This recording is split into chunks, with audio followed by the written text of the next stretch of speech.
Jadi di Kabupaten Solok ada ayam khas yang bernama kukuak balenggek. Loh, aneh banget ya namanya. Ayam ini punya suara yang indah sampai 13 tingkat ketika ia berkokok. Seperti apa coba kita lihat. Suara berkokok inilah ciri khas ayam kukuak balenggek. Ayam khas dari Kecamatan Tigolurah, Kabupaten Solo ini punya nada bertingkat hingga 13 tingkatan suara. Ada sejumlah jenis ayam kukuak balenggek berdasarkan warna bulu. Ada ayam kinantan, biriang, kuriak, taduak. Semua ayam ini dibudidayakan warga demi menjaga kelestariannya. Salah satunya di peternakan milik Nardi.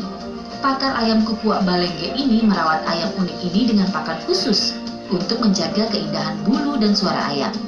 Kini maskot Kabupaten Solok ini diambang kepunahan. Warga meminta semua pihak bahu-membahu melindungi ayam bersuara khas endemik Sumatera Barat. Oh yang kayak gitu bunyi suara kokokannya. Ada juga yang ayam ketawa gitu kan? Iya. Ada. Ayam ketawa. Iya gitu. Atau ini ada spesies hewan baru. Apa? Kamu tak kasih itu. Apa? Dari Indonesia. Apa? Hiu. Hiu? Iya udah ada Pak dari dulu Pak. Hiu bunyinya gitu. Dia kayak ayam beneran malah ya.